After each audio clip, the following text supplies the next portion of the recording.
everybody. We are Screen Heroes, and I am Derek, one of your regular hosts. I have Ryan. Hello. And Ray. Hello. With me, they are my other regular hosts, and we have a returning guest, I think the third time. Third time, I believe, yes. Robert. Hi. Hello. Welcome back. Thank you. So, Good to be back. I know you were on the Civil War episode. What was the other one that you were on? Drawing a blank. Logan, right. I knew it was recently, so whoa. Another returning guest. So this is Cosmo. No, I'm kidding. This is Luna. So we have a dog. We rescued a dog from the animal shelter, and she has discovered that she can jump the fence. This just happened, so we don't have a resolution yet. So instead of having her chill outside while we record, she is going to have to keep us company for a little bit. So we'll see how that goes, and it will either go well or it'll be a huge disaster. One of the two. It's going to go poorly. This whole thing is going to be awful. Sorry, guys. Okay. So why don't we get started? Is there any news that you guys wanted to cover? Why are they rebooting Hellboy? No. Oh, dog. I don't know. I could punch Mike Mignola in the face right now. Like, with Dave Harbour, too, like... He's fine. I don't have a problem with him. No. Let's get the beer-bellied guy from Stranger Things to replace Ron Perlman. No, the whole thing stinks. I'm against it. I'm just wondering, why are they rebooting if there's been so much desire to finish the story, the last story? It's because Ron Perlman's not going to do it without Guillermo del Toro. And so Guillermo del Toro's being a little meh. Well, he knows he can ask for a lot of money on it because it's something that everybody wants, right. And so they're probably not willing to pay him, and would rather start a universe or something, and probably a BPRD type universe where they can have other characters. So he's being. But the rest of the comics aren't that good. Yeah, but that doesn't mean the movies aren't going to be good. Cause there's comic book movies that have come out where the comic is not that good and the movies are better. So I mean, all the Cap movies are better than the current Cap storyline. So yeah, exactly. I mean, I don't really have much of an opinion on it. I don't know the comics well enough to really have an opinion about whether or not the movies so far have followed them. No, the movies have been great. They've all deviated. But they're very different than the comic books. The comic books are a lot darker, a lot more... I mean, they've had some weird stuff in the movies, but not nearly like the comic books. And so, I mean, I understand where they're going with it, but we actually did a podcast talking about like the R-rated renaissance that was going to happen when Deadpool made $1 million or $1 Sure. And this is going to be R-rated. This is the kind of stuff that's going to happen. And I love Hellboy, right? I love those weird... If you follow the show, you know I love Justice League Dark and all those weird kind of characters. But I'm not sure that this is the right direction. I kind of liked that Hellboy was a little lighter and a little more accessible. So, speaking of Justice League Dark, it found another director. Did it? I didn't see it. I must have missed that. It's no longer in movie purgatory. They have a script. It's moving forward. Do you know who the director is? I forget the name. I'm not going to get on my phone to look. He's done some work, but not I'm familiar with, to be honest. He said that the lineup is going to include Constantine, Zatanna, Deadman, Swamp Thing. Yes, that was what I was waiting for. Because he's got one of the interchangeable ones. Do you have personal feelings about Swamp Thing, Ryan? Yeah, we all. Yeah. What about Etrigan? I assume you're going to have Etrigan. Yeah. Okay. Etrigan. Yeah, I love Etrigan. That's going to be the. The New 52 cast minus Madame Xanadu. Oh, okay. Interesting. Which is too bad. Yeah, because I really like Madame Xanadu too. That would have been nice. But the best thing that DC has done so far is highlight the women instead of just have one standalone woman in every film. Yeah. Yeah. No. I think that I did hear that it's supposed to be much smaller scale. Yes. Rather than it being like a big Earth-ending kind of situation. I'm good with that. I'm fine with that too. Nothing needs to, not every movie needs to be giant blue sky beam that's going to destroy the world. Right. Correct.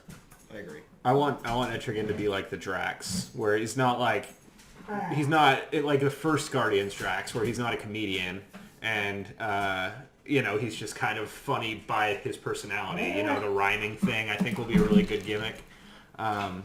So I'm hoping that they can kind of push that. Yeah, that's fair. Okay, so we're going to pause here. Sorry, guys. All right, we're back. Hi, everybody.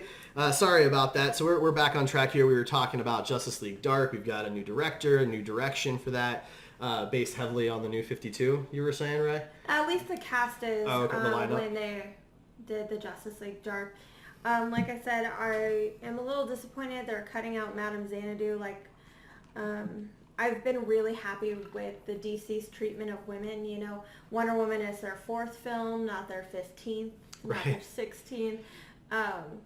And she was at least, she was in BVS, so she was in the... Suicide Squad had 4 major female roles. Well... Major is debatable. 2 major female roles, 2 minor ones, and then 2 female villains out of that. DC has yet to, or Marvel has yet to have any female villains.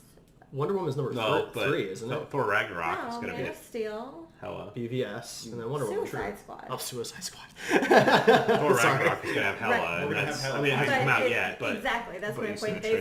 They've tried multiple times. The director of Thor 2 wanted to originally have Enchantress because she made the most sense. That would have been confusing. With Suicide Squad coming out with But Enchantress as a Thor villain. 2 would have been, It might have been better. No, it would have been first, That's so it true. would have looked like DC was copying. And then I imagine they would have called her Amora, which is her Seems likely. name. And then... But Hella, for being the first female villain in Marvel, looks looks scary so as heck. great. Yeah, the shot with she like the looks Jack good. Kirby big horns. I love that That was helmet. cool. I don't want to Yeah. do that cosplay, but I want that helmet. Right? That would be pretty cool. I would wear that all the time, going to the bank, DMV. It seems like it would be Wear practical in the car. That'd be great. It would Walking be through practical doorways in the car. sideways. Speaking of it, I do really like Thor's helmet that he gets in the one we arena. go, Yes. It looks so good. I'm glad It looks worse than his original helmet, in my opinion. I'm but glad they specified a difference, like why his outfit is so different, because I was a little nervous. It's like, where'd the hair go? And what is happening? So... You don't like the short... I like every kind of Chris Hemsworth. I just want an explanation. Oh, I see. Just want to understand why. Exactly. So how did you feel about the Chris Pine monologue in SNL where he explained the Chris's? he's the only... Yeah, he's not this Chris. He's not this Chris. He's also the only Chris that sings, and that's a way to my heart. Chris Love Evans it. can sing, I think. I've never heard Chris Evans. I've only heard Chris Pratt do his Dave Matthews impersonation And on Eminem. Parks and Rec. And Eminem. I have That's not heard rapping that. now, I guess. But he did, on the radio, he came on and rapped like the entirety of Forget About Dre. Oh my god. It was hilarious, actually. He can do Alright. every line. It's ridiculous. You remember that one time when our friend Russ did that? We were just really... Was that Forget About Dre? That was some other He Eminem song, I did think. like 4 Eminem songs. Yeah. That was Your a- brother was there that night. Was he? Yeah. Oh, man. He did Careless Whisper by Seether, not by George Michael. Yes, so George I'm Michael very would have been upset. much better, yeah. I agree. I followed up Russ's renditions with Nickelback, right? Fresh Or Creed. Prince, Fresh Prince of Bel-Air. He did do Actually, Creed. Yeah. Yeah, with John. John and I sang with arms wide open. Now we know why Gamer Heroes viewership is so low. I mean, you can think that. you I know. can know that. Whatever works for you. For all so. I know, I mean, they could sing. You could probably Creed get more every viewers time. if you did another Creed song or Nickelback. We might sing. You There you go. never know. Do a musical Be episode. interesting. Oh, there we go. I'm going to do a shameless plug here, though. We have our first interview this week. We're interviewing the makers of Shovel Knight, which is Yacht Club Games. That's so really cool. We're really excited about that, so make sure to tune in on Friday. Shovel Knight has blown up. That's a cosplay I want to see you do. That'd be a tough armor set. At least there's not like a lot of detail, but it's a lot of armor. Don't worry. So. We just did big armor builds, so you can do it for us. Yeah, I did do a big armor build. So did she. So did I mean, Hillary. yours is Twice that mostly big. suits. Yeah. There was a I lot of mean, armor. There's a little bit. Oh, of here we armor. go. I don't know. There was a cape covering most of it, so it's hard to So, tell. did you guys see Guardians of the Galaxy? Oh, yeah. What movie? I'm kidding.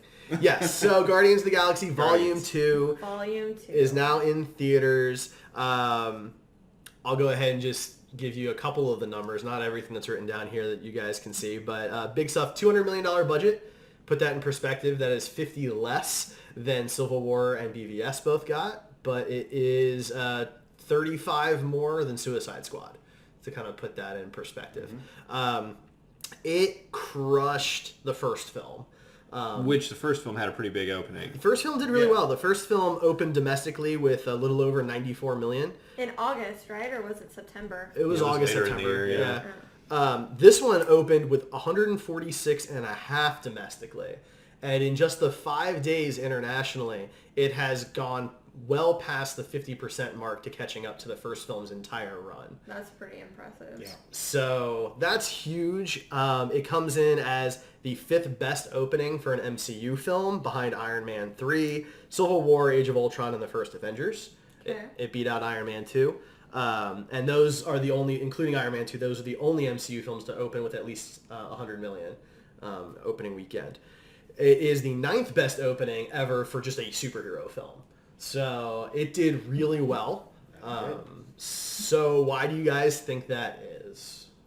I think it's because the first one. We all know why it is. The first one was so popular. I mean, it was so different from the other comic book movies. Everybody fell in love with it, with all the characters, so they wanted to see more. The first one blew everybody away. Oh yeah. And people that weren't comic book movie fans went and saw that movie. You know, when you go to work and there's a bunch of people talking about a comic book movie and you don't normally hear that, it's a pretty big deal. Absolutely. A lot of people went because of the soundtrack too, just because Blue Swede was in the trailer. I mean, that's why my dad saw it. He was not going to go, but he loved that song. And he was super excited that it was actually in the movie, too. How many times do trailer companies use a completely different song than what's in the film? In this movie, it was very sad. There was one that was in the trailers that was not in the movie. It made me sad. Oh, sorry, Ryan. We'll get to that. Yeah.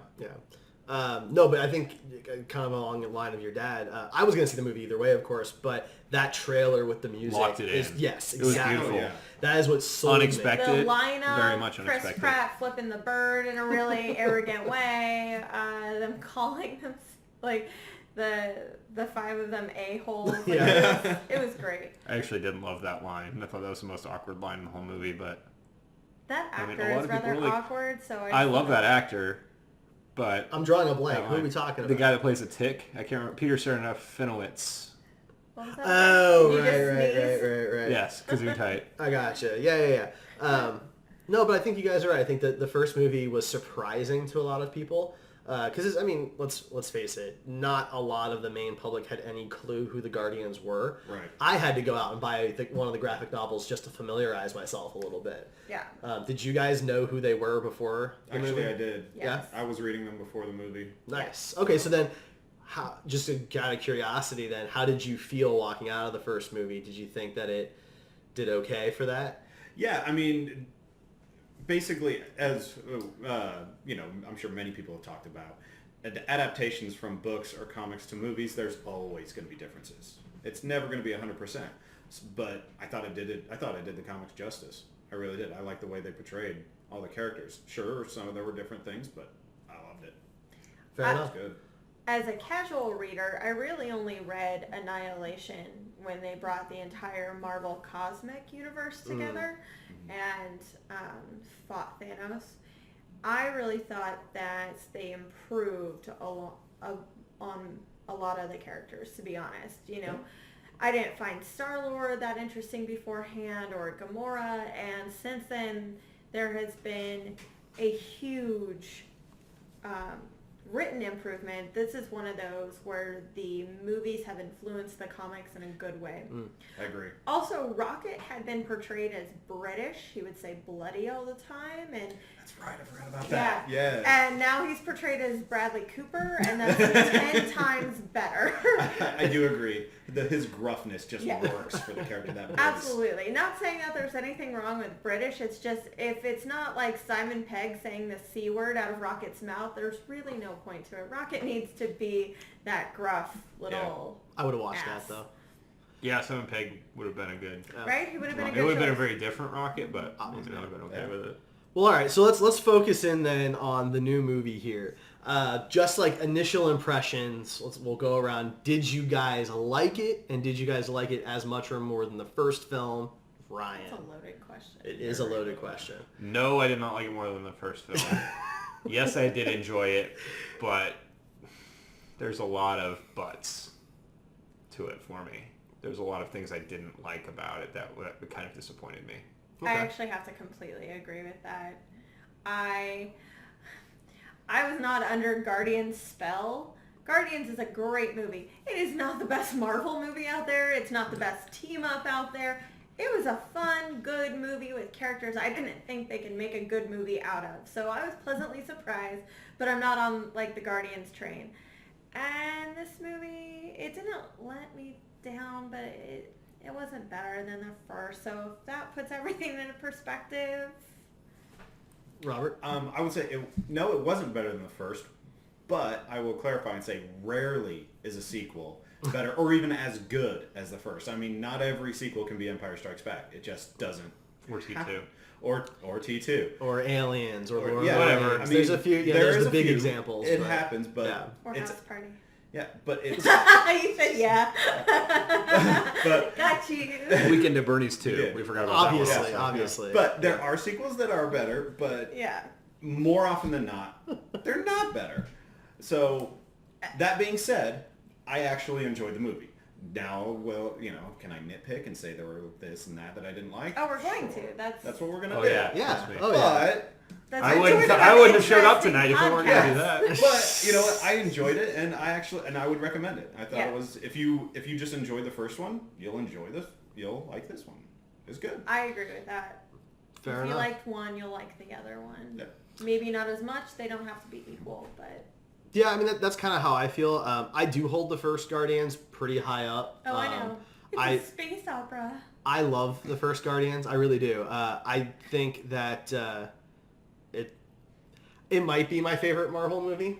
I'm not entirely sure. It's a hard thing for me to say, but it might be. It's at least top 3. So, I had high expectations, and this one was fine. So let's dive into it then. Where do you guys want to start?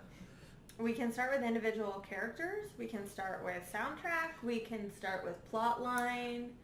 I'd say let's go with soundtrack if Okay. that works. Yeah. Because, the Yeah. soundtrack was such a Kind of integral part. unorthodox.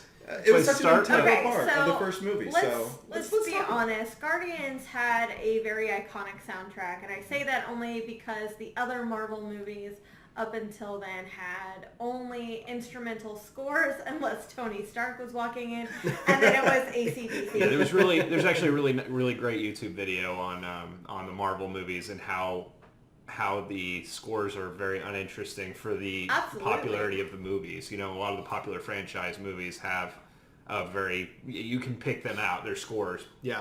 And you can match them up between the sequels and everything because they're memorable. And none of the Marvel movies have that except for Guardians. Yeah, I think that's a agree. really good point. And I blame James Gunn for that entire thing. Like, if it, I think he'd probably not be upset that you blamed him. right, exactly. It's not a good thing. Or it's not a bad thing. But he has very dynamic scores in all of his movies, and I find that a great trait. Like, that to me is one thing that Zack Snyder has over Marvel right now, is his scores are usually very interesting, and Marvel's just sort of very boring. So this soundtrack did not get me all hyped up like the last one did. I thought there were better mixtape highs and lows done, the high fidelity. You got to start off with this one and then bring it down and then bring it back up. Like, that's what it did. Right, yeah. And this one didn't. And I wasn't sure if that was just a me thing, because I think that the era that the first movie focused on is an era of music that's probably my favorite. So I loved... Well, the second one should have had that same quality. Absolutely. Because it was the same time period. Maybe a year It was a little bit later, A little bit, but still similar. Yeah, I mean, so the like... music didn't change that much in the 2 years.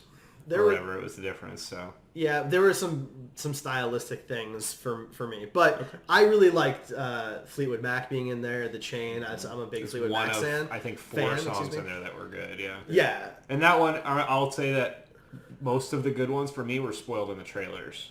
The I can see that. Oh, really? Fox on the Run Yeah. and The Chain were both spoiled in the trailers. And then That's the one fair. that I mentioned earlier that I was really disappointed wasn't in the movie was Suffragette City by Yes. David Bowie. I was really disappointed there wasn't a Bowie song in this one. James Gunn said he wanted David Bowie to be in Guardians of the Galaxy. Yes. Yeah. And he passed away, sadly, before that could happen. But this was early on in Guardians of the Galaxy 2 film. He said he was wanting to use a Bowie song in the second one so that Bowie would be the only artist on the first and the second soundtrack.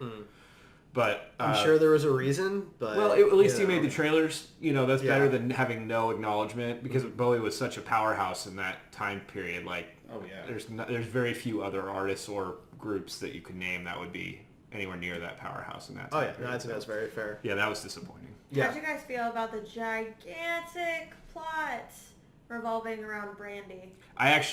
So I'm a sucker for people explaining movie lyrics or song lyrics in a movie. Yeah. Or like American Psycho, for example. Yeah. Where he's talking about Huey Whitney Lewis in the News, Houston, Whitney Houston. Phil Collins, Phil Collins, and Genesis. I'm a huge sucker for that. I love music, and anytime a character is shown to have a very deep connection to a specific song or artist, that works for me. Yeah. And have it being Kurt Russell and have the song being Brandy, I mean, that right there was a perfect concoction for me.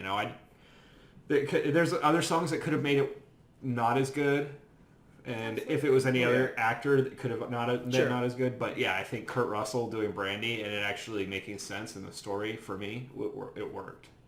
I agree. Totally. I think something that maybe this is a good thing is that the soundtrack for this film didn't stand out as much to me and take me out of the movie, whereas the first one had so many of songs that I truly love that I focused a lot on that music and not as much on what was happening on the screen. And I wonder if at times they did this on purpose to make the songs blend better, so But I don't think it pulled did. out. I You don't See, think so? I'm kind of with Ryan. The soundtrack, while it was good, I just felt some sort of, at times, disconnect between the songs chosen and the movie, where I didn't in the first.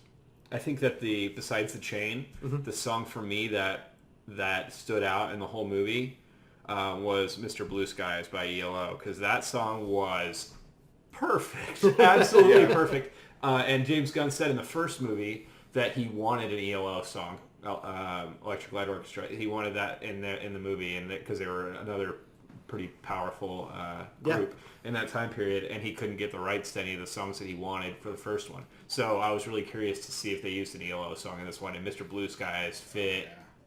Like it gives me chills thinking about it, because it was just such a perfect song for the movie. And kudos to James Gunn for using a Cat Stevens song that wasn't Cat in the Cradle. Yes, right? I mean, Yeah, that one would have fit in this movie. It actually would have. But I think the song they picked, Dad and I, or whatever the name of that song is. Father and Son. Father and Son. Yeah, that's what it is. Yeah. That would have been. Even That better. was. Yeah, I think it was a better really choice. has a daddy hang up, doesn't he? He does. But Okay. that I honestly think Cat in the Cradle would have been good too, but he definitely picked the better song, I think, for the movie. But that song I'm not as big of a fan of. Right. So Yeah, maybe again, that's it it. wasn't like it didn't catch my attention like Cat in the Cradle probably would have. So But- while we're talking about music, something that stood out to me and really irked me many, many times, I think I counted maybe 4 or 5 instances of this. Every time Star-Lord did something like this,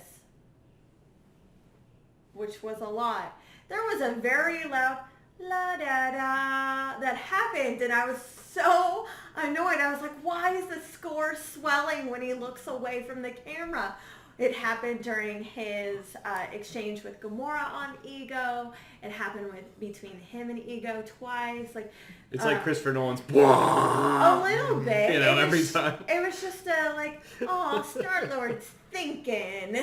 Star-Lord's thing. I mean, that's obviously a stylistic choice by James Gunn. It really It is. didn't take me out of the movie. Like, I can't say I noticed it. I did not. But if I had picked up on it, it would probably have bothered me. It's going to bother Yeah. you now that I said Probably, something. yeah. Guaranteed. Yeah. Or at least you'll notice it now that I said something. It may I'm not sure, bother you, yeah. but Yeah, I feel like I need to watch it again because that I did not notice. I caught it on the 3rd time and then I couldn't stop catching it. Fair enough. But small nitpicky thing, like if your characters are going to have a theme, it needs to be incredibly epic when they're in an epic pose like the Wonder Woman one, or it needs to blend in and kind of just appear. Like if Star-Lord had a theme every time he pulled out his guns, I would have been like, oh, here it comes, fight scene. I think the But he song didn't. that stood out, like if I had to pick a theme for the group, the one when I hear Fox on the Run now, I think of Guardians of the Galaxy every time. And I'm totally I cool love with Blue that. Suede, Yeah. and I would maybe give that to a specific character, but when I think of the team, I mean, Fox on the Run, but it is in almost all the previews or trailers for it. I mean, and it really works for the team. But you're talking more of the instrumental score, scores, right? yeah. And I'm wondering, and I'm curious if this was what they were going for. I'm wondering if they were trying to pick up on the Star Wars vibe, where the main characters, a lot of them had their own themes. There was Leia's theme and Luke's theme. If they were there, they didn't stand out to me at all. Yeah. Vader had a theme whenever he's entering, the Imperial March. They didn't do that for something epic that Star-Lord was doing. They did it for a calm, pensive moment, and that seems weird to me. Anyway, let's move on from the soundtrack. We've discussed that. Sure. So let's talk about cast. Let's talk about Kurt Russell. Let's just dive in and talk about Kurt Russell. Incredible. So much fun. Probably my favorite part of the film. He was in it way more than I thought he was going to be, which was a great surprise. Yes and no. So I'm a huge Kurt Russell fan, obviously. I've talked about that on the podcast before. We had an entire podcast dedicated to him because of you. All three it was of the called heroes, Kurt Russell is Awesome. All three of the heroes are big fans of Kurt Russell, but I'm the only one that would want him as my adopted dad, probably. I don't know, maybe you guys would too. I love my dad, by the way, if you're watching. But, Hudson has good things to say, so maybe I'd take it. So I didn't spoiler alert, because we haven't spoiled a lot. Yeah, we haven't really. So turn away now. If you haven't seen the movie, or if you don't want anything spoiled, we're going to be talking about everything. So I did not like him being the bad guy. Really? I love that. I did not like that. Why is that? Because I thought that the character is such a huge character, not physically, I guess, but also just in potential, that the way Marvel works, they kill off their villains every movie, and they kill him off. Annoying. It is very annoying. Ego is such probably the most interesting character for me, of not just because Kurt Russell's playing, although it probably seems that way, but because you don't really know about him, and the way he explains is that's cool. Your brain made a bunch of matter, and then you turn into a planet. Now you can control everything, or within reason. That's pretty cool, and not something we've seen in Marvel before. So, making him the bad guy and killing him off was not good for me. And then also making him the bad guy but keeping him would have been 10 times better. I would have been felt a lot better about it. You said he was in the movie a lot more than you expected. I think that his avatar was in the movie more than I expected, but for the last third of the movie, it wasn't him. It was just his voice and a bunch of CG. So you lost a lot of that Kurt Russell energy that you get when he's or feeling whatever you get. So you know what I'm talking about. The only thing I was really disappointed about is he monologued his entire plan. He clearly had never seen The Incredibles. He was a James Bond villain straight up. But that's because there was nothing there that could threaten him. What was going to stop him? Let's go into that, because let me just backtrack just a second. When I said that Kurt Russell being the bad guy, I really loved that. I don't love that they killed him off, because that is a huge problem in the MCU, that Loki's the only one who's allowed to ever live. Agreed. I really wanted Ronan to live because he's very important to the But if I had to pick between the two, I would have picked Ego. I mean, Ego's such a huge... Oh, no. Yeah. I mean, they shouldn't have killed off either. But I think part of the problem is when you make a being that is so powerful that he can stretch out to 1,000 worlds... keep him alive, you have to have some really good way to tie that up to how they get away. Could have resolved the daddy issues. They didn't have to beat him in a traditional sense. They could have beat him in the fact that, I think it would have drastically changed the movie, because you couldn't have had him be who he was. Because who he was not dad and son. He didn't really want a son. He just needed the extra power to complete his work. Right. Maybe, but he had never developed a relationship with one of his kids at that time. I mean, that's true. You never know how things are. I'm not a story writer. I'm not a writer for movies, obviously, although I try to be on our pitch episodes. But, I think there was a way to do it to keep him around. There is always a way to do it. Always. So, real quick, in chat, Jordan was actually thinking that Ronan might still be alive in the Soul Stone. I think that's saying that Red Skull is still alive in the... honestly, that's actually a valid point, because in the comics, so whenever a lot of characters who had been killed by the Soul Stone end up living in the Soul Stone. Adam Warlock, for example. Right. Everybody thought he was dead. He was alive so in the what Soul about Stone. the people that Ronan killed with the Soul Stone. There's like That- 30 that was people the alive. Power And It's like Stone for Voldemort's life. wand. okay. Oh, okay. He had the Power Stone. The Soul Stone is the only one we have not seen yet. So, just gonna say. So Yeah, the Soul that's Stone hasn't true. killed Ronan, or didn't kill Agreed, Ronan, yeah. so he That wouldn't doesn't be mean he trapped in couldn't be trapped in the stone, I guess. but He was killed. That- Just like I mean, Ego could still be yeah. alive if there's a tiny particle of him floating somewhere. That is like, Well, very Groot grows wish- from a twig. yeah. I mean, That's yeah, but it's if you all have very that wishful mechanic thinking. with everybody, then it's like, okay, Yeah. no death is meaningful. It's No, that's very true. wishful thinking. So They should just not kill their villains off the first time. Like, how many times in the comic books do these characters fight the same villain? A lot. So many times. Ronan's important because he's not a bad guy in the comics. He works for the Kree and he's the executioner. That means he just deals out the justice of, the Kree. So yeah, that's sometimes he's a villain, sometimes he's not the villain. Exactly. It varies I depending think on the my creed. problem is more that you don't get an actor like Kurt Russell and then kill him off in that movie. You don't pull him into the universe and kill him off in one movie, right? But I mean, they've done that with so many. Hugo of the- Weaving, Yeah. but I mean, Hugo Weaving was great, and all these other villains are Hugo great. Weaving they kept alive-ish because But it's been they how many wanted movies? him to come back. Hugo Weaving does not enjoy playing Red Skull and has refused to come back. So if you think Red Skull is going to show up, Hugo Weaving will not be playing him. He said, done. Not going to happen. Hugo Weaving is out. maybe he'll just do the voice work like he But- did for V. I mean, let's go through this. Malekith was good and did not get any explanation for his motives. Just, random dark elf, hates everybody, Well, wants that to was all eat her. cut, but And it's terrible. It's really awful. Robert Redford's character in Civil War killed off for no reason. He's I think that effing Robert I think Redford. Robert Redford is the only one that you can name that was a villain in any of the movies that would be on the same level as Kurt Russell, and even that would be debatable. I still think Kurt Russell is a bigger actor than Robert Redford. So, well, I mean, Jeff Bridges. are they going to kill Jeff Goldblum off in the? Bridges. Jeff I still think Jeff Kurt Bridges. Russell is bigger. But keep in mind, we're talking much earlier in the MCU. Guardians 2 is like the 14th movie, right? So in Iron Man 1, when you got Jeff Bridges, right? Well, they wouldn't have gotten Kurt Russell in Iron Man 2, obviously. Right, Yeah, but you're right about that. so you keep the big guy around, or when you did First Avenger, you keep Hugo Weaving around because you're trying to build this thing, and the big names still draw people. I am sure that even though this is the 14th MCU film, there are people who went to see it because Kurt Russell was in it. Yeah. Yeah, probably. I mean, I would have seen it without Kurt Russell, but it's certainly made it better. I I mean, guarantee you Goldie Hawn did that. So let's go back to the whole monologuing thing, because here's my issue with it. He knows that Peter is incredibly powerful, and that if anybody in the galaxy can really challenge him, it's the dude standing 3 feet in front of him, his son. And what does he do? He tells Peter that he was responsible for giving his mother a deadly cancer, and then breaks the Walkman. He did the only thing he possibly could have done to lose. Well, his name is Ego. Right, that was gonna be my point. Like, I mean, he doesn't think he can do it wrong.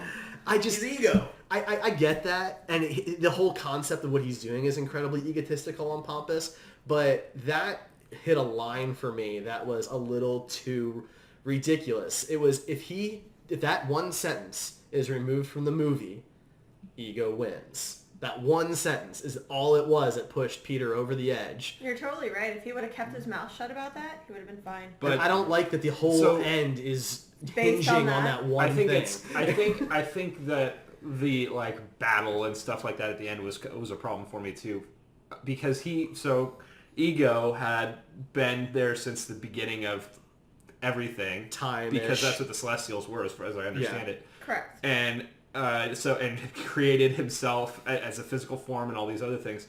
So he'd had millennia of practicing creating things, right? And then he tells Star-Lord that he can make things, and Star-Lord makes a little energy baseball. And then all of a sudden, by just saying, "Hey, I gave your mom cancer, and here's your Walkman," he can make all this crazy stuff happen, rock hands and all Giant Pac-Man. Yeah, it's like, okay, that's a bit even if he's a prodigy, that's insane to me. And although I did like the way they did that better than I like Green Lantern, for example, his creativity with what he was doing, I thought was cooler than what I've seen in the movie. Because I haven't read the comic books. I really didn't like the Pac-Man thing. I thought it was a little too on the nose, but I mean, it fits the character. It was goofy. It made me laugh. I was really excited to see. The rights to it.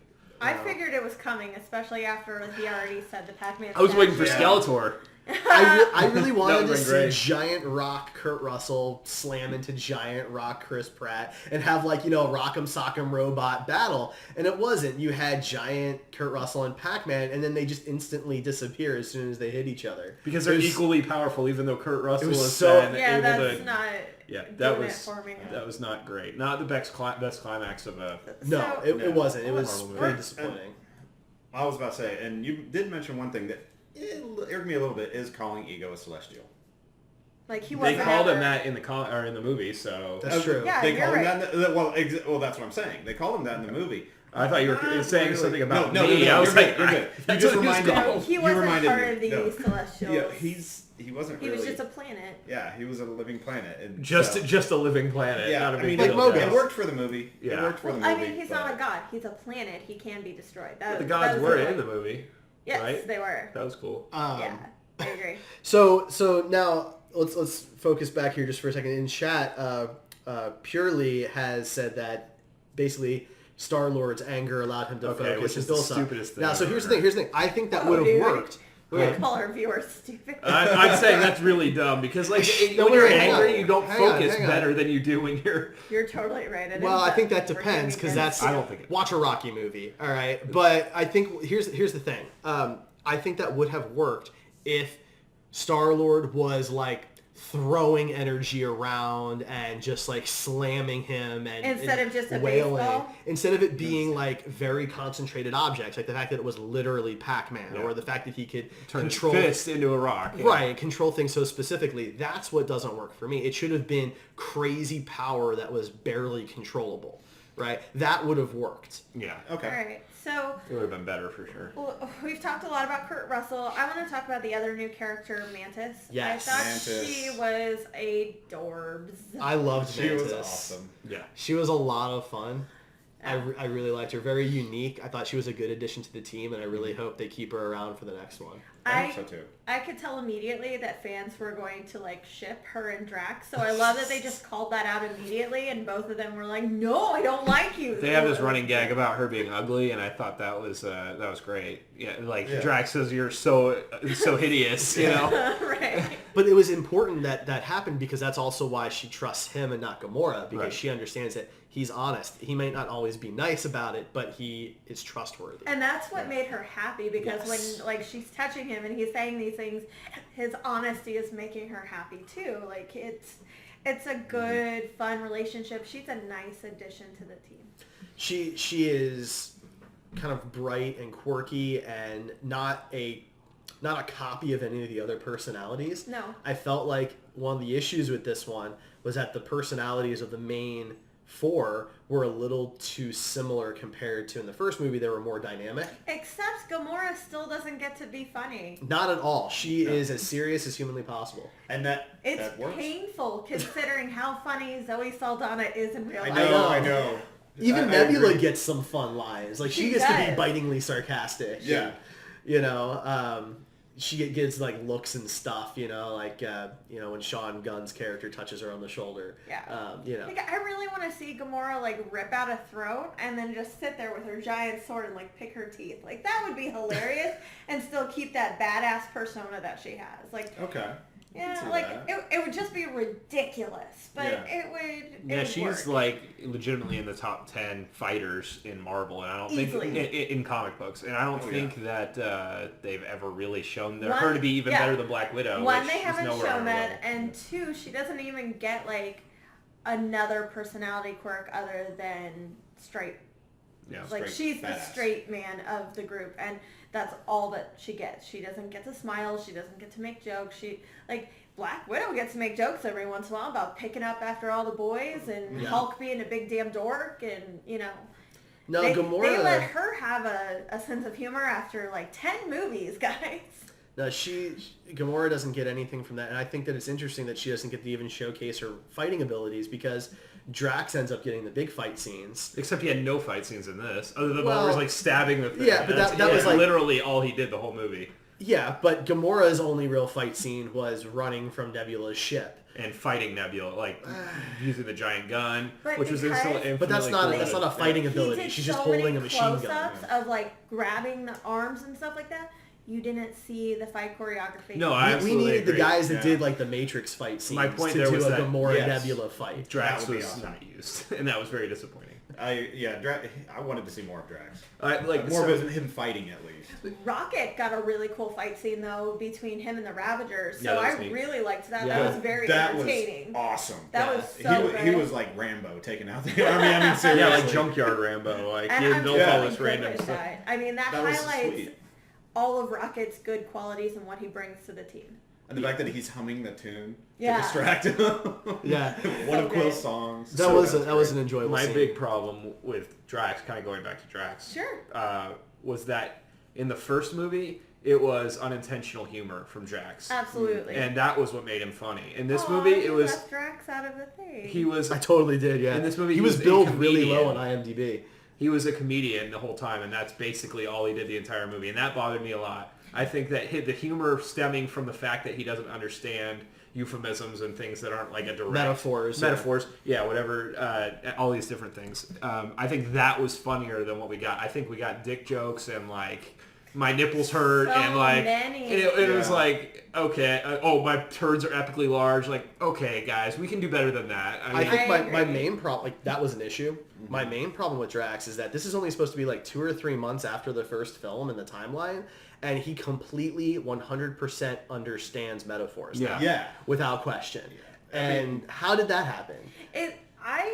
He's a fast learner. I But he never. But he's been out in the universe before with Yeah. other Yeah. species. He wasn't Right. like exiled on his planet and they saved him or something. He had already been out. So what happened in those 2 months that hadn't happened in his entire life? See, it makes sense to me that after 2-3 months of close quarters living with Star-Lord and Rocket, some of that rubs off on you. So saying, like, I don't think he would ever admit to having a weakness on his body. Yeah. So the sensitive nipple thing was there for... He's supposed to be a warrior. That's like dumb his whole fan thing is to kill service. Thanos. Yeah. That's his entire dumb reason for being fan alive. service. But the turd thing totally...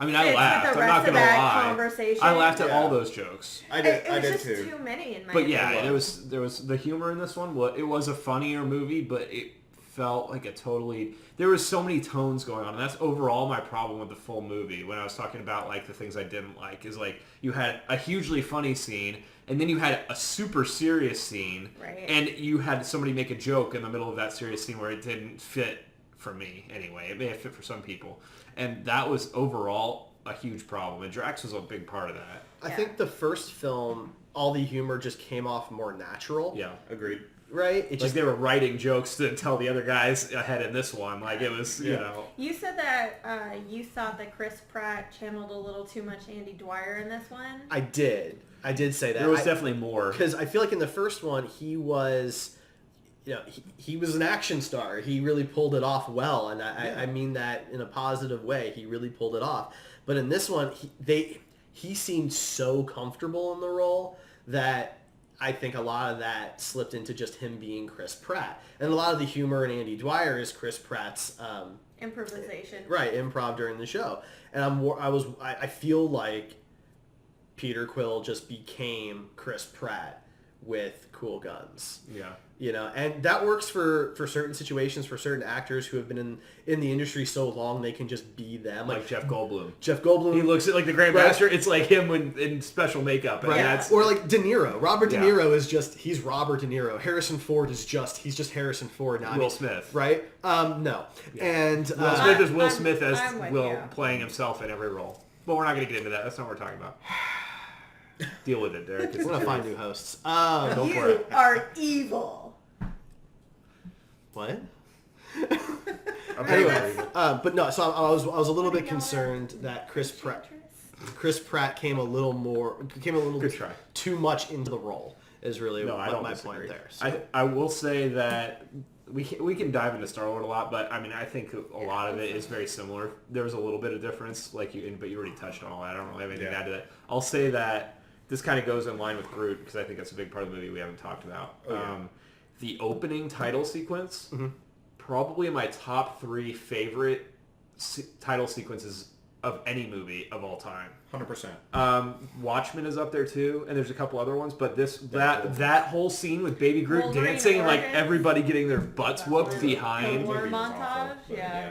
Everything after that wouldn't be in terrible. my top 3. No, or 5 it's even. definitely up there. It's a really good montage, and the rest of the movie was downhill from there. I gotta be honest. I liked what they tried to do, but from a visual perspective, I don't think it's as clean as it should have. Okay, well, you saw it in 3D, to be fair. I did not. Oh, you did not? Okay, never mind. I take that back. In 2D, I thought it worked, but I really loved the song choice. Song was great, which again is why I think Groot what they wanted to do was a really good idea, but it ran into some visual issues that the rest of the movie didn't have. They used that fight with the obelisk so much in like every trailer that I was actually fine. I missed most of it and watched Groot dance around it. I was pretty cool. I thought it was cool that like that was a lot of the trailers. Like that fight. And it was done in the first 5 minutes of the movie. Like that was great, I thought. That's a smart way to do trailers. I think that some of the blue screen work just didn't quite match up for me. I feel like you and I saw totally different. Like it worked for me. Did it work for you, Rachel? Like did you notice any bad green screen? I did not notice bad green screen. Okay. And because we started rewatching the Lord of the Ring films recently, I feel like I'm really good at pointing out bad green screen, bad blue screen at this point. I didn't notice it. Okay. I would have said something that would have bothered me. I did not, because I agree with you. I loved that opening it was scene. so good. I am willing to go back and rewatch even if there was some flaws in that fight in the background, you were focused on Baby Groot, and if you happen to notice one of the guys getting knocked around kind of hilariously in the background, then it was like, but Groot, you know? And maybe that's my problem, is that I wasn't super sold on the toddler Groot thing, so I was watching what was happening. Which is funny, because Rachel was the one that told us, like, right when the first trailer dropped, that she was not in on Baby Groot. But Baby Groot, just aside from that scene, did it work for you guys in the movie?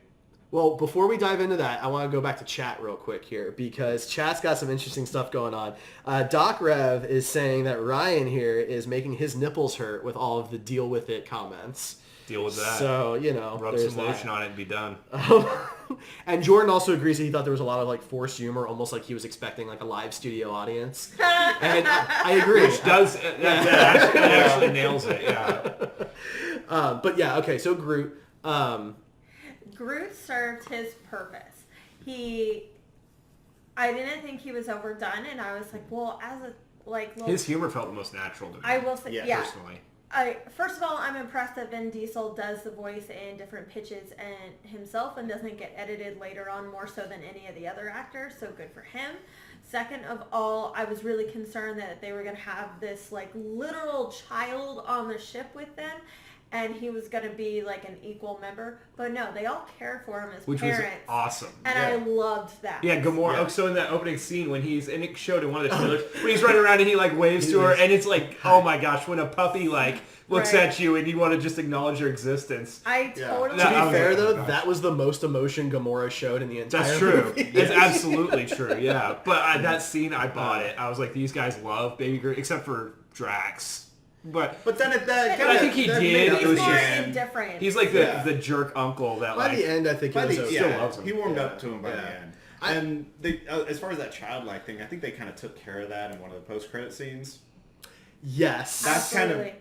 Let's get to that. The post-credit scenes are very important. It was a big deal. And there were multiple. There were 5 total. Yeah. None of which actually matter. You could. That's not true. 2 of them matter. You could include the 6th one, since they kind of wrapped the movie, but before the credits rolled, there was like a little bit more footage. It wasn't post-credits, but it was definitely post-movie finale. Yes. So. You mean the one with the whistle? Yeah. No, there was only 5. The 6th post-credit. one was cut. No, there's only 5. Yeah. Including that one. There was a 6th one that they were going to do, but they didn't do it. So there were only 5. All right. So yeah, that one with the whistle was funny. It's fine. But it was a fun moment. Yeah. It was fine. And then what was the second one? I don't remember the order. So the whistle one, that's nepotism. Yeah, Like, it's fine. I like Kraglin as a character. James Gunn's brother, Sean. Well, I mean, don't get me wrong. Like, I'm sure that's part of it, but I liked that he was kind of taking. Well, he's at least on the Milano. That's we don't know. He was following Yondu's footsteps, and I appreciated that because they had a special relationship. And if anybody is going to pick up the arrow, so to speak, it would have been his character. So I didn't really have a problem. I like that. Kraglin. Isn't that his name? I think. I think he's fine. Like, I'd be good with him being on the team. I think it would be a weird dynamic for somebody that's not heroic at all in any way to kind of pick up. But he could be like that guy who's just, he fixes the ship and he's around for, some of the normal comedic. He stays on the ship when they all are out there fighting, and he's just on the ship. What do you want me to do next? Right, he's reading comics. Sean Gunn plays Kraglin because he also plays Rocket in the green screen bodysuit. So, which is great to see if you've never seen any of those pictures. Somebody pets Rocket. It's Sean Gunn they're actually touching. It's adorable. That's funny. I've not seen those. Okay, so there was that scene. There was the Watcher scene with Stan Lee. Which I loved. Acknowledging the Watchers in the universe was pretty cool. Now, I will say this, to all of the articles out there that screamed from the rooftops of this confirmed that Stan Lee is a Watcher. No. The scene doesn't confirm that. It just confirms that the Watchers are there. I think he's a Watcher. There's been that fan theory, and I tend to agree with it. Why would they pick a normal guy to just be there? Like, then why did he need a ride from them? Because that's his line is, hey guys, you're my ride, when they start walking away. I mean, maybe it's not a Watcher in the traditional sense of Marvel Comics, but he has been there through all these, even non-MCU movies. Yeah. So, I mean, to think that he was a Watcher, I think... It's not a crazy idea. Yeah. My point is, this scene does not confirm... No, you're absolutely right. One way or the other. In my brain, though, he's a Watcher, and he always has been. I want him to be. Yeah. I really... I had kind of heard that there was a scene that confirmed that, and I was a little disappointed when that wasn't the case. So I want him to be a Watcher. So the little line, if nobody caught it or paid attention, where he says, I was a FedEx employee or I was a mail employee, that is in reference to the first Fantastic Four movie. And Winter Soldier. Okay. Wait, or no, Civil War. Yeah. So it's... Stank. Yeah. Tony Stank. So... It's an interesting thing. But the Fantastic Four thing's a little more important than the Civil War, considering we know the MCU's connected. But Fantastic Four is still not connected. Absolutely. I don't want them to connect to that god-awful movie. Yeah. They're going to redo Cap's origin, where he actually started as the Human Torch, then went back in time. And this is my last time on the show. Well, he already said he's going to replace it. All right, so there was the Watcher scene, the whistle scene. There was the teenager Groot scene, which is fine. I don't think there's much to say about that. That was more fan service. It was absolutely fan service. I didn't love it. But it also actually served another purpose. I feel the saying, guess what? Adult Groot's gonna be back next time you see. One other purpose too is that Peter Quill can now understand Groot, which is kind of odd. That was strange. Well, then I'm gonna throw a third thing in there then and show that a lot more time has passed. Well, Infinity War's 4 years after this movie. And Guardians 3 won't take place until after Infinity War. So, I mean, likely we'll have an adult Groot in Infinity War. They've not even said they will. Oh, okay, well, there you go. And that's one thing that that scene confirmed was, next time you see Groot, he's going to be an adult. But as far as Star-Lord understanding him, the fact that he's apparently half celestial and that he's finally tapped into his powers, maybe that has something to do with him. But he let it go. You watch the light leave him. Maybe, but maybe he just absorbed a ton of knowledge or something. He could. It didn't bother me either way. I do have a question because somebody on Twitter, and I'm drawing a blank who brought this up, and I'm curious. Do you think the joke about all the vines and stuff was a masturbation joke? Yes, absolutely. Okay. Because I didn't get that in the movie, but now that somebody said it, it makes perfect sense. No, it totally equated to crispy socks on the floor, in my opinion. Okay.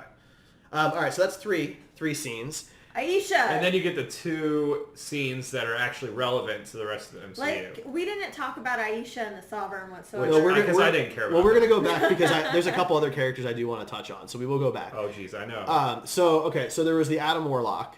Now, they've already confirmed that he is not in Infinity War. No, but he's going to be in Guardians of the Galaxy 3. But he will probably be in Guardians of the Galaxy 3. And there's a chance that he's in the second Avengers. The fourth said Avengers. anything the about untitled Avengers, They haven't said, well, it's titled. They can't tell us without spoiling Infinity War. Which is kind of interesting. It makes me very interested in what that is. So he's not going to be in Infinity War, but he'll be in the next Avengers movie that is... No. The Infinity War movies were supposed to be 2 movies. Instead, they changed it now so that Avengers Infinity War is 1 movie, and then there's a second Avengers movie that was supposed to be part 2 and it that will they've changed directly it to. follow. They're calling it Avengers 4, and Infinity Gauntlet is the leaked. Supposedly, Zoe Saldana on a press tour said, "We're filming Gauntlet next," and everybody jumped to it and said, "That's not a big spoiler." I mean, okay, but it's going to have something to do with the Infinity Stones. Absolutely, Thanos is still in it, so we know Adam, they're going to defeat Thanos. If Adam Warlock's going to be in that, then he's not. He's not going to be in that fourth we one. don't know. about the fourth one. We're going to know. The interview I read with James Gunn said that Adam Warlock's first appearance, if at all, would be in Guardians 3, which takes place after Avengers 4, which is the Avengers after Infinity War. And we know so it's going to be a while. Directors never lie. So I'm not saying, but what I'm saying is, as of today, he's not supposed to be in either of the next 2 Avengers films. That's all. So what I'm saying is, I'm fine with that. Don't get your hopes up. I just don't want you to get your hopes up. Although he's kind of the protector of the Soul Stone. I was about to say he's kind of a part of it. Well, and I think in that scene you could see a stone above the cocoon. Calling it a cocoon is really weird because it did not look. It looked I had like to see it again, like a pod, like a birthing pod. But yeah, there was a stone up there that people are thinking is the Soul Stone. Now, what was the 5th scene? I'm drawing a blank. The 5th scene was the scene with all the original Guardians of the Galaxies from the comic book, Starhawk, I don't know all the rest of them, but Stallone is Starhawk. Stakar, Starhawk. Miley Cyrus. Yeah, Miley Cyrus has the little computer That's the person. Scene that she was in. Name, yeah, that was her voice. But that is a pretty big thing for the rest of the MCU, and possibly for Guardians 3, because they wouldn't have introduced those characters like that if they weren't planning on using Stallone in Guardians 3. Ving Rhames and Michelle Yeoh for 20 seconds, unless they meant something. They're gonna be one of the antagonists in Guardians 3. I would be willing to put money on it right now. That's a good possibility. And I think that's fun. Just a lot of fun. I mean, that's fine. In the comic books, they stole the name basically from this other group, so that's essentially. I'm assuming they're going to go that same route. I don't know. It'd be really cute, to be honest, if they did that. I would love that. But I love Stallone. People who listen to the show know that I love Stallone. So if he's going to be in Guardians 3 and he's going to have a major role, that would be wonderful. He will. But considering how far away that movie is, I took it to be more of fan service than anything else. I think you're wrong. But. Well, I hope that you're wrong. But I think that you will be. I hope that I'm wrong too. I'm just saying that we've got 2 Avengers films plus a half a dozen other Marvel films before you get to Guardians 3. A lot can happen between now and then. When does that next Avengers movie come out? Next year, is it 2018? It's Black Panther, then the Avengers. So they finished filming Marvel? Infinity War, or they're in the middle of it right now. So chances are they're gonna. They wrapped. I think they wrapped there in post. Yeah. So likely they'll be filming that movie way ahead of time. So it's not like he's gonna have aged significantly or anything like that. It'll be fine. I don't know how you just have to personally wait for it. Here's the thing. I don't know how far ahead they can film Guardians 3 because I don't know how many of those characters are in Avengers 4. We don't know yet, right? Since we don't know what happens in Avengers 3, which is Infinity War, we don't know how many of those characters will be in the next one. But I'm sure the people making the movies do. Right, but my point is we don't know when they can start filming. No, fair enough. Right? Yeah. If none of those characters are in the 4th Avengers movie, then they could start filming very soon for Guardians 3. But everything I've read makes it sound like that's farther off. That's all. So, but let's talk about some of these other characters though. You wanted Howard to talk. the Duck? I love the fact that it was fan service, obviously, to just have him there. It was actually James Gunn's service because he loves Howard the Duck. Okay, so, fair. That's it exactly was, what it was me service. But the fact that they got Seth Green to voice it for a 10-second. Well, because he did it in the. Yeah, but it's just funny that they brought him into the studio. I'm telling you, man. Well, I loved it though. I was like, there's Howard. No, because he's never gonna have a major role in that. I don't know. He might come into Infinity War. People keep teasing it. Dude's gonna look. They're gonna run out of characters at some point. They're gonna do a Howard the Duck movie. Stop it. And it can be Seth Green because it's CGI, so it's not like they have to do it immediately. I'm telling you, in the 2020s, we're going to see a Howard the Duck movie. It would not surprise me. James Gunn is gold right now to Marvel, so. There's only so many characters for them to choose from. They're going to start running out. They still have a lot to go, honestly, though. They've still got a lot of characters to go. Well, Derek doesn't read Marvel, so he doesn't. You got to keep people under contract, and right now that's a big problem, so. Fair enough. Aisha was the only interesting part of the Sovereign Gold The only people. time she was interesting was when she was flirting with Peter Quill. Like, that part was legitimately funny and felt more like Star-Lord. Other than that, I thought she was super boring. Yeah, that's just it. The entire Sovereign felt like a waste of space. Although the arcade thing was kind of cool. I did like that. Well, yeah, I mean, that was cool. I didn't understand why they even had the Sovereign in it until the Adam Warlock scene, and I was like, he's gold too. Finally, makes sense. Okay. Now I understand why you just wasted 45 minutes of my life on that. I feel like they could have. It wasn't a complete waste, but I mean, it was not the best. Yeah, they could have done without that whole story. Aisha looked amazing. Like, the Sovereign The makeup was cool, amazing. Oh, yeah. They look great. But... Visually, they did a good job. I think that if they had just stopped it as that opening sequence where they were protecting the batteries, like, cool, that's a very Trekkie thing to do, is show some crazy alien species and then move on, right? Hey. Oh, you got pretty far in this time. But they didn't do that, though. They carried them on for a really long time, and it got a little silly. Like, okay, so if these are supposed to be like these really advanced people that are genetically bred for specific jobs, and they're master pilots and master marksmen and master craftsmen, then how come 1,000 of these little ships can't take down the Milano? Right. Because they're not supposed to. I mean, because it wasn't written that way, Derek. Yeah. Right? But like, and especially at the end of the movie when they're in that little pod, and there's 100 ships just shooting at one point in space, and nothing is really happening. I did love that they showed Kurt Russell's character just destroying them all with like a blink of his eye and a wave of his hand. Like, that was very. It shows you how powerful he is. That was very Celestial too. Yeah, that was really cool. I think they're probably like leaning towards the fact that he is an actual Celestial in the Marvel universe, like in the movie universe. Right. Maybe he wasn't in the comic books, but if they wanted to introduce the Celestials later on, like the actual one, and they can bring him back. Absolutely. Nice. Sure, yeah. No, I felt like the Sovereign was supposed to be this really powerful, intense force, and then they couldn't really get anything done. Which I think was the point. Like, it was funny that these people are all bred to be perfect everything, and that they can't beat this random group of 5 people. Like, yeah, you have to suspend your disbelief for it, but I think that was like an intentional decision. Yeah, I'm because sure the Guardians was. are a ragtag that nobody, they're not expected to always succeed, but somehow they do. Right. Yeah, but I feel like in the first film, they just got lucky a lot. Well, that's a superpower, is luck. The right, superpower. But when there's 100 ships shooting at one single point, and they're all hitting that point, surviving that's not really luck at that point. So that's who the stormtroopers are underneath. There you go. The stormtroopers, the Sovereign. Nice. I mean, it's all Disney, right? So that's true. Solved. The stormtroopers evolved into the Sovereign later on, since they're from a long time ago. No. The stormtroopers, like the First Order and everything, they kidnapped the Sovereign and just repurposed them. Oh, okay.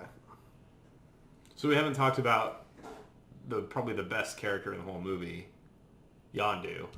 He stole the show. Michael Rooker, Totally man. did. I was so happy they worked out to get his mohawk.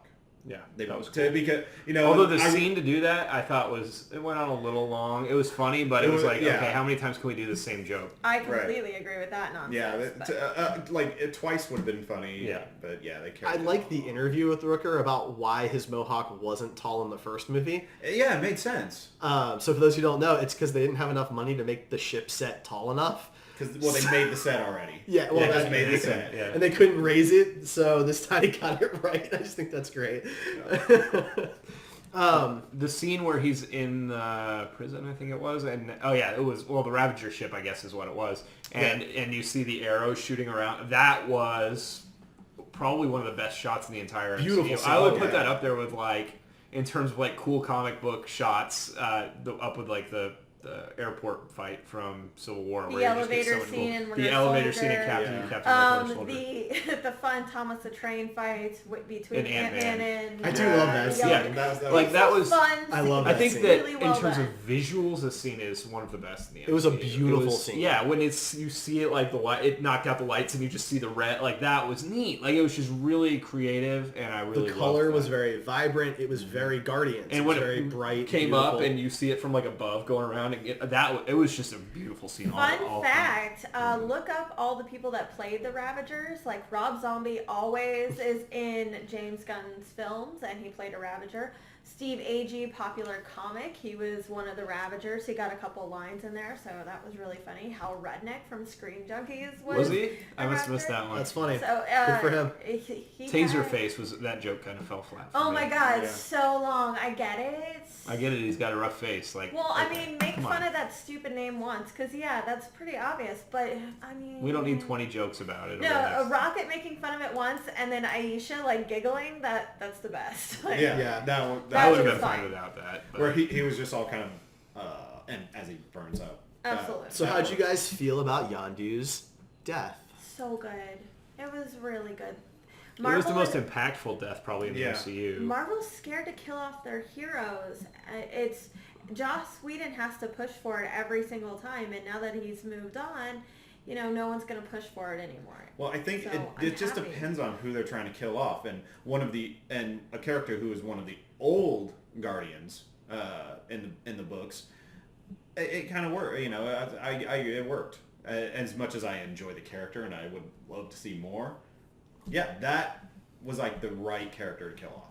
Yeah, because it had the right amount of impact, and it doesn't hurt going forward with the story. I figured it had to be either him or Nebula, because they're not going to have the guts to kill off one of the main characters. I didn't like Nebula in this movie. I didn't really say anything about it. I liked her a lot more. She was super boring. Like, okay, you can make an angsty look like 40 times. Congratulations, you're not an interesting character. I thought she was more interesting in the first film. Yeah. That's true. Yeah. They did a bald cap for her. No, but I think part of the problem is, and I've brought this up on episodes before, that the fact that we know contracts for people, it hurts the mystery. Yeah. Right? Because we're like, well, this guy's got 7 movies under his contract, so obviously he's not going to die, right? How bad's he going to get hurt? But I honestly believe the Russo brothers are scared to kill people off. They should have killed off Rhodey in Civil War, and it would have made things much more emotionally impactful.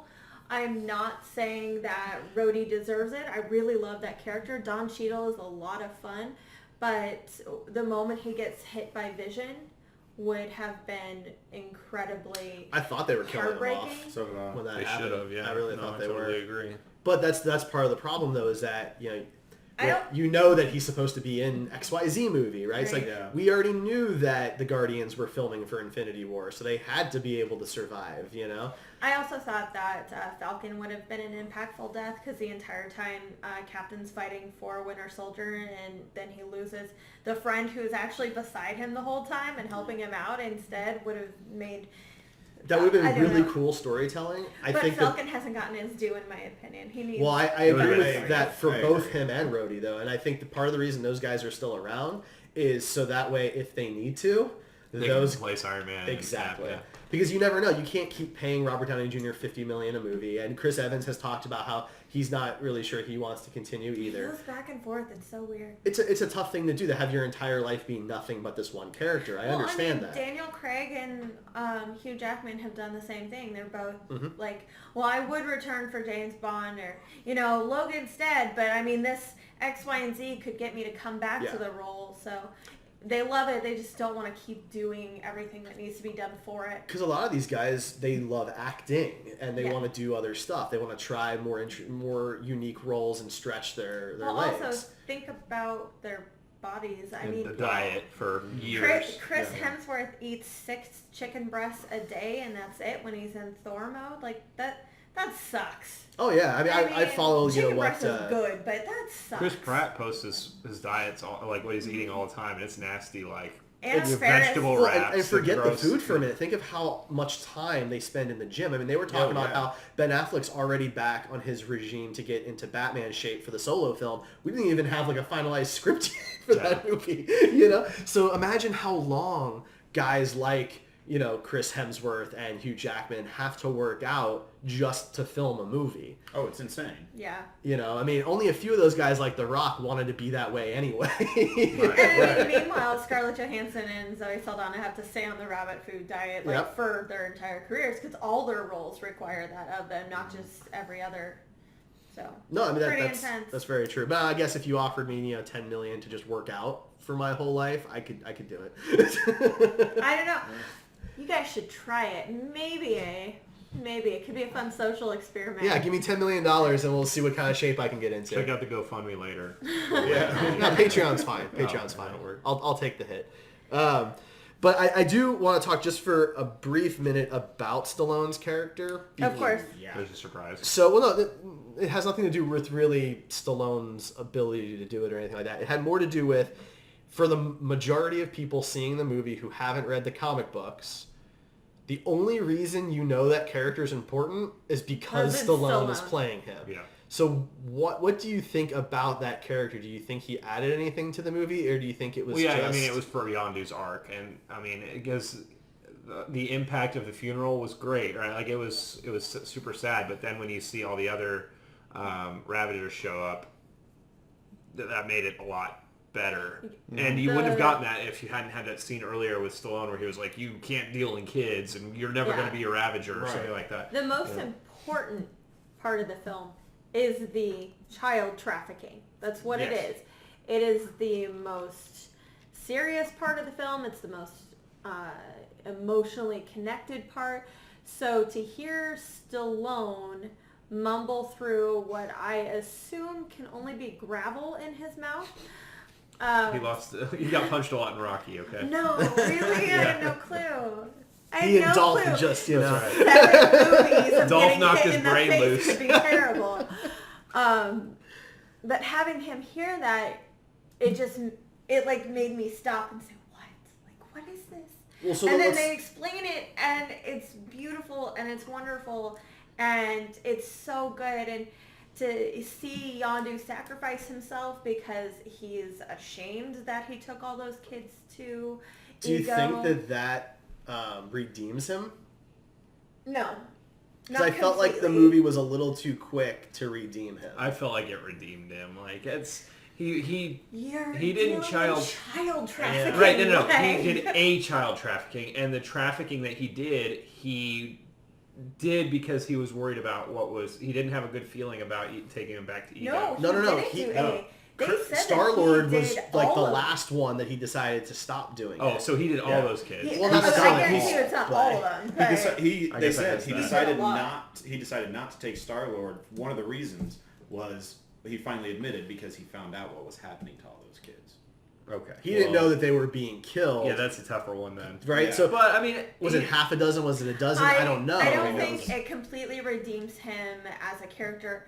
But I'm okay with my heroes being flawed, especially since he's a thief to begin with. Yeah. I think it redeemed him in Peter's eyes, and that's what mattered to the story. Yeah. Okay. That's fair. Yondu's not my daddy, so he's not. It's true. Fair I can verify that. to Michael me. Rooker is not Rachel's father. So I want to pitch something to you, because Jordan was talking a bit about Nebula going off on her own to try and find Thanos. I had an idea for an MCU movie. I'm sure Kevin Feige is listening right that now. I think would be really cool. I think that instead of doing the Star Wars Boba Fett movie, I think having a movie where it's Nebula hunting down Thanos on her own and make it small scale and gritty could be really interesting to watch. Hate it. I don't like Nebula. I think she was a freaking stupid one-dimensional character. So my thing is, what the MCU is missing, they have all these side characters who have their own adventures and their own self-worth. They need to do 30, 45-minute shorts that can come out in between the movies. Like the one-shots? Yeah. Longer than a little bit longer than the one-shots. Way less, just one act of a film. That's fair, but I can think of 30 characters that would be way more interesting to go watch than Nebula. Make this weird grimace at people for an hour or whatever. I think it would be what you want. I think it would be an interesting way to get Thanos up and running for Infinity War. Because think of it this way: he's just been the blue guy on the golden toilet. But we had 14 movies. He has no stones. But if you read about what they're intending to do in the first Infinity movie, that is a movie about Thanos. That movie is going to set up the second movie, which probably is about his actual fight with the using the Infinity Gauntlet. The first movie is going to be about him actually building the gauntlet, going and collecting all the stones. It's not going to be it's going to be an Avengers movie, but not in the traditional sense. From what they've said, it's a Thanos movie. You've got all the Avengers are in it. The Guardians are all in it. I mean, you're going to have getting their butts whooped probably the whole time. I mean, maybe, which they should if Thanos is going to continue to hold any importance. Otherwise, everything they've built up to since Avengers 1 is garbage. But tell me, would you rather watch an hour of Nebula going like this? Or would you rather watch Infinity War? Obviously, that's not what I'm pitching, right? But that's all she did in this movie. It's not all she did in this movie. It's not. She had some significant character growth in this film. Okay. You don't like the character, and that's fine. I'm not obviously suggesting that it's an hour of her looking annoyed.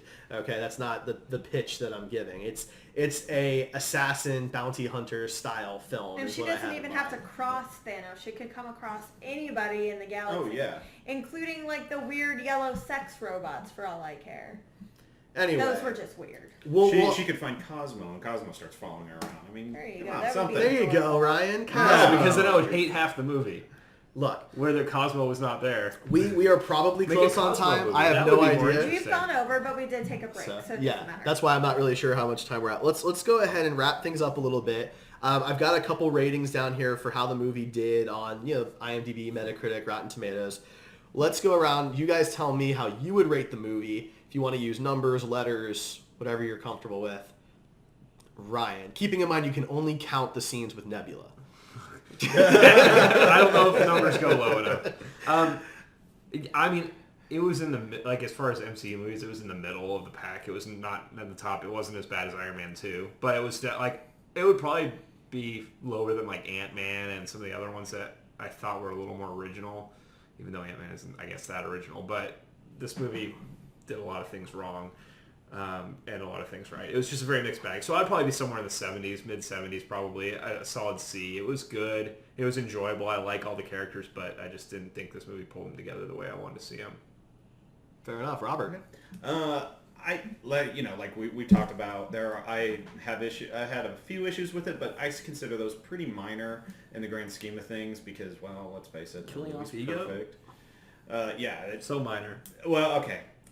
Fair enough. I mean, killing off ego is not minor, but for the most part, for the story, for the way the direction of the movies that they've been going so far, I thought everything ended up working together, whether I liked it or not.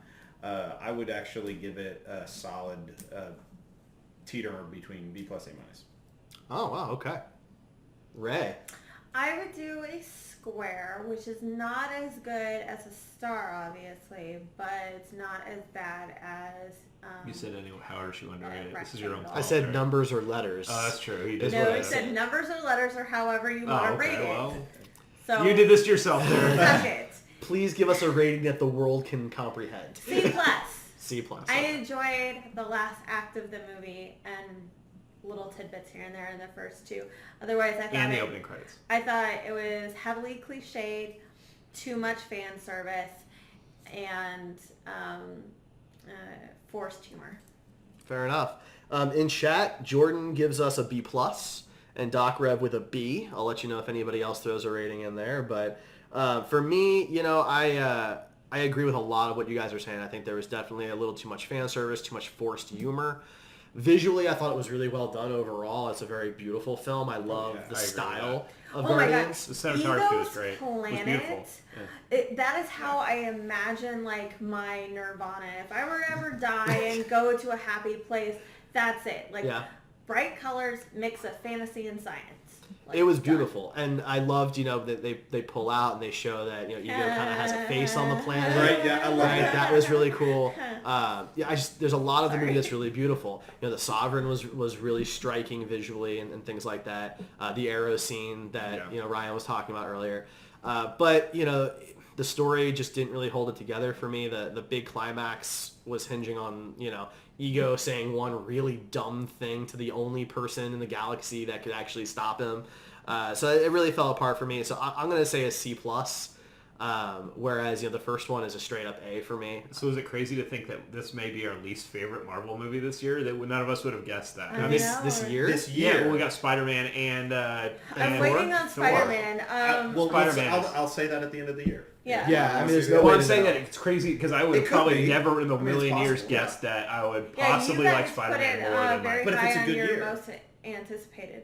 I anticipated it being my favorite Marvel movie this year, including Logan, but Logan ended up being really fantastic. I anticipated Thor being my favorite. So, Thor's one of my favorite since the trailer. Yeah, that's the thing. Since I've seen a trailer for it, my expectations have significantly increased. Thor's my favorite Avenger, male-wise, so So I will say that the other scores out there definitely have the first film as higher for the most part, except for IMDb, which is interesting.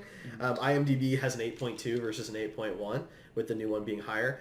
But overall, I think that most people are saying that this one is not quite as good as the original. It does come in 7th in the MCU as far as Rotten Tomatoes is concerned, and that's the critic rating at 82%. But fans have it at 90%.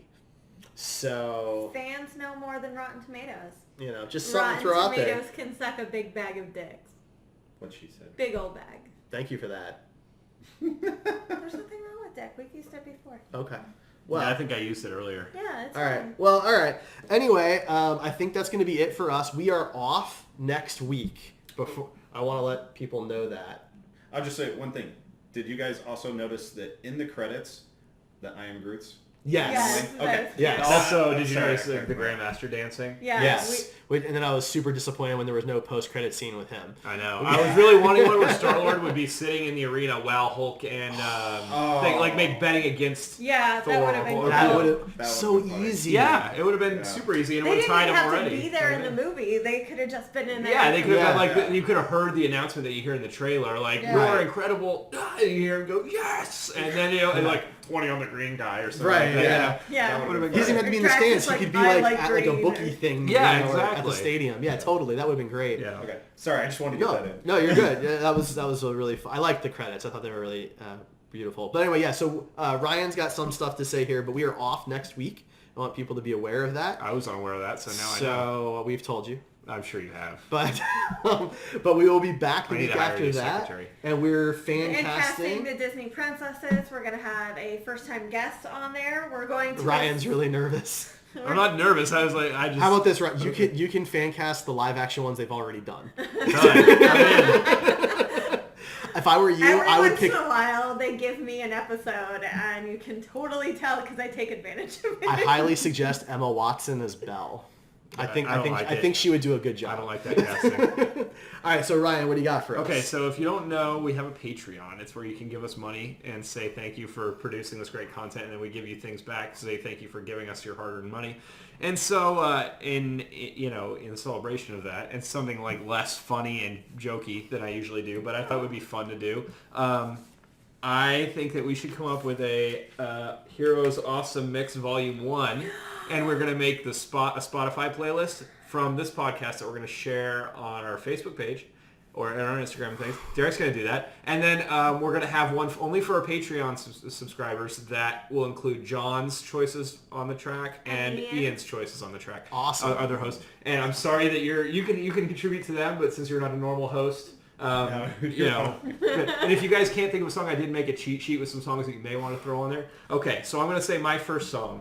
I have 12 tracks here, so each of us get to pick 4. Oh man, this is really tough. Yeah, and I'm putting. I have, like I said, I have a cheat sheet that I could give you if you want to pick. Ryan's one. putting us on the spot. I am, I so I'm sorry about Wait, this. are there just our favorite songs? I would say try and keep it in universe if you can. So like he's got a Zune now. Spoiler alert. So I would say it's probably part of the joke is going to be that there's like no songs after 1990. So I would say try and keep it songs before 1990. Before 1990. And if you can keep it in theme, like space or Zune was well. I'm aware, but I'm saying that I think it would be hilarious if we got a Zune that could have songs from like 2016, but he could only listen to older right. songs. So just start off. I'm going to throw out "Don't Stop Me Now" by Queen. See, I was gonna pick a Queen song. Now You can pick that. You can pick any Queen song. We're not gonna stick like so far to the rules that you can't pick the same artist twice. Okay, so I would like to add in an Elton John, and while the obvious is Rocket Man, I want to do Benny and the Jets. Benny and the Jets. That's a good choice. This is really tough for me. I feel like we need some Michael Jackson. I agree. Absolutely. Totally. The ones I picked were Michael Jackson. So. Oh man, so we need some Michael Jackson. And you can help him if you But can think of Michael Jackson. what Michael Jackson? Dirty Diana, for depending on the scene. Yeah, if you can like picture in your head a good scene for it, that's even better because then you Right. know it's going to tie into the universe. The red jacket from Beat It reminds me of Star-Lord's red jacket a bit. But I like that. I feel like you have to dance to that song, though. And He dances all the time, and half Yeah. the themes in the movies are about dancing. He didn't really dance much in this one. No, but they He talk danced about with dancing a lot. Gamora. They talk about dancing a lot. That was slow dancing. Oh, my bad. Okay, doesn't count. What about The Way You Make Me Feel? Okay, Ooh. that's a good one. I like that. Yeah, I like that. That's my favorite Michael I like Jackson that. song. That's good. Yeah, That's up there. that's good. I like. I love that song. Okay, my second one is Heroes by David Bowie. Yes. Good pick. Good I pick. like it. Okay, so because I feel like Star-Lord needs this in his life, and only because of that, I feel like Star-Lord really missed out on the fact that Sir Mix-a-Lot existed. Yeah, that was 80s. It was. But yeah, I was guess 1990. he was gone. Yeah, so I'm good with that. I mean, Yeah, so I feel like he needs to hear Baby Got Back just for his own personal life. Okay. I'm not saying it's a great song. I'm saying choice. that if I heard that in the movie, I would probably go, okay. But you know, we'll go with it. That's I part of just- the I- that's part of the appeal of this whole thing. Okay, Baby I Got feel Back. like if it went from, Blue Swede and Fleetwood Mac to Sir Mix-a-Lot, he would be like, what has music come to? Yeah, what is this world is falling apart? Well, personally, I personally think because, well, in the comics, he's all about 80s music. Right. So, Well, think that's barely 90s music. It was, 1990s? So. Yeah. yeah. But so, I think you do need something that's super signature 80s, like maybe something from Huey Lewis in the news. Yeah, I actually don't have any Huey Lewis in the news on That my is cheat sheet so or this one. I couldn't find any songs that I was like, surprising. this is really, really fitting into the universe for me. Because they That's sing a lot fair. of like bar songs. They do. So, Having a tough time. But you need something, I feel like you need something, or something from Loverboy. yeah, I mean, Loverboy would be alright. I mean, But there's just something, that's like, just well, pops, I'll that's tell you that 80s every sound. song that I'll put on my list was pure 8, in my opinion, Was pure it? 80s, Okay. yeah. Cool. See, my wheelhouse is a little more 70s, so I'm trying to think. 70s is good. Yeah, pick some 70s. All right, well then. Hey, there's some songs. so in then, chat that sorry, might I'm be looking well. through my. I'm looking through my. Okay, well, in collection. chat they say So- slow dancing counts. I don't know. So here we go. I want to throw in a Meatloaf track, Okay. and I want to go with the title track "Bat Out of Hell." Okay. Okay. I think that'll fit. I like that. I think that could be a really fun scene for some type of like space chase or something like that. Yeah. You know. Okay, my next one is Holding Out for a Hero by Bonnie Taylor. Oh, so good. So good. I kind of like the Heroes theme. Like, my My next one is actually that I want Foreigner's Jukebox Hero. That's a good one too. Yeah. There's gonna be a lot of You heroes. guys are so Yeah. fast. You guys are so because so we fast. know what's good, Derek. I just pick bands I don't that know. I love Look, and go with it. the way I grew up with music was a little weird. None of it is really organized by dates, and so I'm trying to organize. Doc my Red stuff. says Kings of Rock by Run DMC, and Pure Lee says Cheap Trick. Ooh, Cheap Trick. So those are up Cheap for Trick grabs. is And good. actually, I think I'm going to take a couple songs from chat. I forgot to say this at the beginning. So if you guys have songs, throw them in here, and we're going to pick our favorites of the ones in chat, and we're going to add that as your contribution to the playlist. I like it. I like it. I'm ready to skip Yeah, you. skip me. Okay. Keep going. I've keep got going. Footloose by Kenny Loggins on there because it's a reference to the To first the Kevin movie. Bacon. Yeah, But I love it. also, I think that that's a good, solid 80s song. Very. It totally is. What's your next one, Rachel? Okay, so she was part of almost all my favorite soundtracks in the 80s. And I'm going to pick my favorite song from her because I love it. Time After Time by Cyndi Lauper. That's a good one. It's a good Derek, slow do you want my dancing cheat song. sheet? Go ahead. Yeah, give me. I think I have something, but Do you have any Pat Benatar? it's a good one. No, but that would have been a good I one. want some ZZ Top, and I'm trying to pick the right ZZ Top. You have track. two songs. There. So I'm thinking. Use them wisely. You guys help me with this one. Okay. I'm thinking either Legs or Sharp Dressed Man for ZZ Top. Out of those two, I'm leaning towards Sharp Dressed Man. That's kind of where I was going too. Ray's not happy with this pick I at all. don't. I'm with you. I'm not feeling the ZZ Top. I want some. But I mean, it's up to Derek. He gets to pick two songs, just like we got to No, pick it's all. Absolutely, it's fine. You don't think anything on that list really jumps out at you? There's I'm not one almost, song in like- particular that really jumps out at you or anything? I kind of want to... I know you want me to pick Eye of the Tiger, but I'm not sure what scene that would go in. It's like a super pump-up song from the 80s. Star-Lord would love that. But what scene would that go in? Whatever scene James Gunn wants it to go into. I don't know. I'm not writing the movie. But what my point is that we're trying to fit them into the film, right? Yeah, but so you think that Sharp Dressed Man would fit in better than Eye of the Tiger? I'm not saying it would fit in better. I'm just saying I would like a ZZ Top song. That's fine. That's what You I'm can trying pick a to ZZ say. Top song. I'm good with that. It's know your what? choice. You get 2 choices. Get rid Derek. of Sir Mix-a-Lot. I'm Okay, going to put I'm good in with that, too.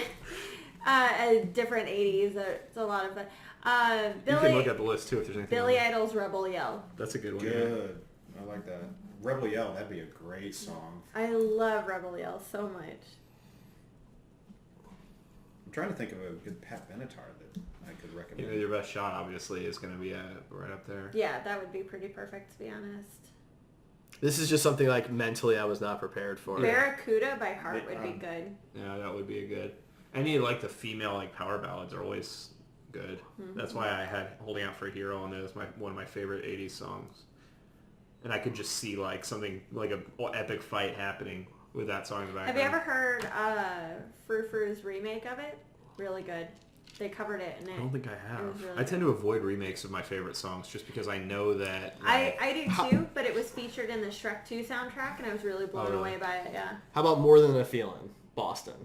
Yeah, I'm good with that. That That's totally great. fits. Okay. Is You have is one more, Derek. Is that good? I got one Yeah, more. that's fantastic. I got one more. Maybe a Journey song. Well- or... Okay, so in chat we have some other suggestions. Yeah, totally.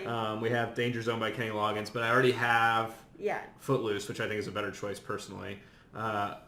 We have When Doves Cry by Prince, which would be really good. We have Staying Alive by the Bee Gees. No, I want that. Dr. Feelgood, Motley Crue. No, that's Which one? Prince. Yeah, Prince. When Doves Cry? Yeah, that's a good Yeah, one. that's a great. Okay, we get to pick one more from chat. Who too. suggested that one? That was Doc Rev. That's a great choice. So good, dude. That is such a good choice.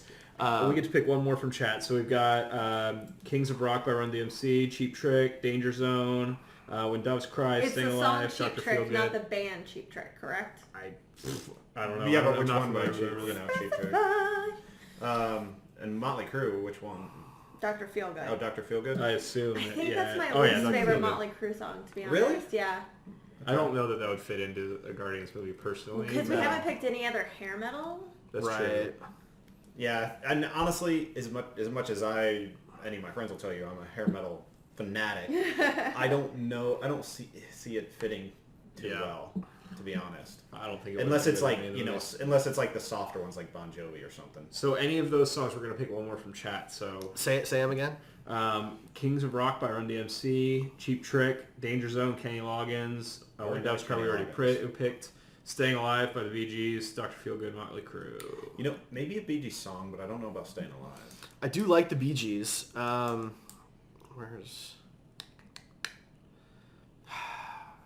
Derek's not up on his Jive ideas, Talking. that's okay. Jive Talking might be a good Bee Gees song. It's not bad. It's not bad. That would fit in well. Yeah. So we're gonna take the Bee Gees suggestion and just change the song. I think so. Okay. What was the song? Jive Talking. Yeah, it's a good choice. That's a good strutting song too. Well, most disco is. Yeah, it's true. Well, that's 13 tracks. So we're gonna upload that Spotify playlist sometime. I sprung this on Derek, so no guarantee on when it's gonna happen.